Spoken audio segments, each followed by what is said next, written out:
Is this the end of the Shield? I found it very interesting the way they booked that final segment, the main event, where Seth is like, "Yo, we're in our early to mid 40s. We don't have too much time left. There's so much younger talent." And yeah, it makes sense. Oba's got his shot. We'll talk about his title shot in a minute. So it's only a matter of time till Braun gets his. I would not be surprised if Trick Williams wins Money in the Bank within the next 5 or so years. Same with Javon, a couple NXT guys, Naraku.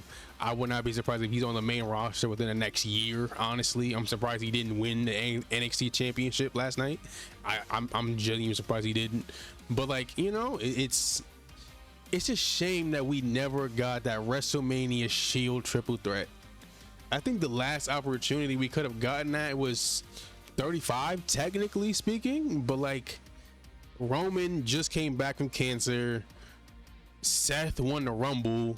So the only opportunity for that to happen is Dean won the championship. I just didn't see that happening at the time, especially with the way he's about to leave too. And he didn't even make the card at all. So it's like, you know what I mean? So 33? No, Seth was injured. 34? I guess that's really your only opportunity. Wait, what, 34? I guess, I don't know, but the fact that we didn't get it at all, and the chances of that happening is getting slimmer and slimmer. I don't see Jon Moxley coming back to WWE anytime soon. So yeah, this is the best we're gonna get. this is really the best we're gonna get. But yeah, he goes out, he's like, "Yo, you never beat me," and Roman's like, and "So what? You dropped the title. Oh well, that's not my problem, bro. Oh well." and Seth is like, "You know what? You couldn't beat me. I own you. Every single time me and you come face to face, I end up winning in some form or fashion. WrestleMania 41, I pinned you, stole your wise man. WrestleMania 40, put my life on the line." Not life, body on the line. Well, yeah, your life. Put your life on the line to help Cody win. Stole your main event even before that. So it's like, yeah. And Seth is like, "Yo, is this what you want your legacy to be? You can't beat me." And Roman like, "You know what? You're right. I want to beat you. SummerSlam, come see me." And we get in that match at SummerSlam. So that leads into the opening segment, right? Oba comes out, Brock comes out, and he says, "Yo, the championship can wait. So we're going to get that at a future date. I don't know when, whether it's Money in the Bank, Survivor Series. I don't know how far they're going to extend that out. I don't think they're going to wait too long. So I'd say before the end of the year, they're going to get that title opportunity." It's just very interesting, because we might live in a reality where we're going to have Oba's King of the Ring and Money in the Bank active at the same time. So I'm very intrigued to see how that will interact. Somebody wins the Money in the Bank and Oba still hasn't cashed in his opportunity yet. So I'm very, very intrigued to see what path they go down. I don't think they're gonna wait too long. They're probably gonna wait until after the Brock feud, because it is a Hell in a Cell match, so you can't really do double duty. So unless it's for the title itself, which isn't out of the question technically speaking, because Brock can technically just beat Sammy and send us main event. I don't like that idea. I hate that idea personally, but it is a possibility. But I just don't see that happening. So one-on-one Brock, that should be the main event of night one. It has to be.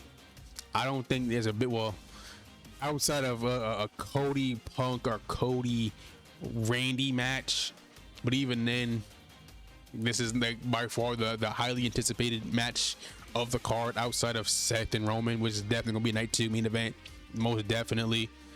But this has to be main event. It has to be. Oba needs to win. He needs to make Brock bleed. Put him through the cell. Throw him off the top of it. We're Great Mankind Undertaker. Go ahead. I need it. I need Oba to win, and then do what they gotta do.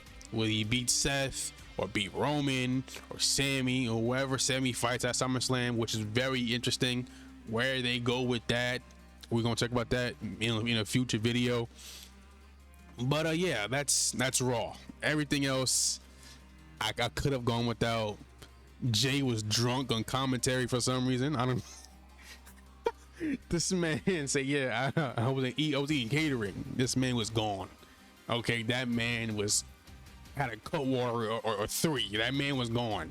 I don't know whose idea was it to put him on commentary, but it was entertaining. I will say that. He may not be a good wrestler, but man, oh man, is Jey Uso very entertaining, which is part of the job, right? You can't be successful without being entertaining.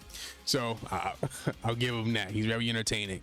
But we're looking like we might get the Usos versus LA Knight and Solo at SummerSlam, which I wouldn't hate. It's not my first option, but it can definitely be a lot worse. I'll say that. It can definitely get a lot worse. And that's really it. The rest of Raw was alright. Ethan Page versus Ray was alright. Joe Hendry versus Theory, it was okay. Chad versus JD was kind of fire. I'm not gonna hold you. That was a good match. But everything else, I'm like, I just want the Judgment Day to be over with. You know, Liv's entire promo made no sense. It was like, yeah, you didn't beat me. I got cursed. I don't respect it. Oh well. It's like, sure. I guess they're using like the curse as a crutch now. I don't know why. It's fine. Right? It's not the worst thing in the world, but like, you know what I mean? I would love some more definitive finishes. I guess that's their way of protecting her in a way, is that you didn't technically win. You got me cursed. So did you really beat me? Like come on. Like just end the Judgment Day already. They've been teasing it for way too long. Raquel's gonna be fighting Sol Ruka. She ain't winning. So just get it over with. SummerSlam. After SummerSlam, Liv, Raquel, have that be the feud or whatever. Because we've been teasing that since the Rumble. We don't need it to go any further. But yeah, that's it. I kind of did enjoy Raw, but let me know your thoughts in the comments while you're down there. Like and subscribe, hit that noti bell for more wrestling videos. This is Eli signing out. Oh, USA World Cup, baby. Let's get this done.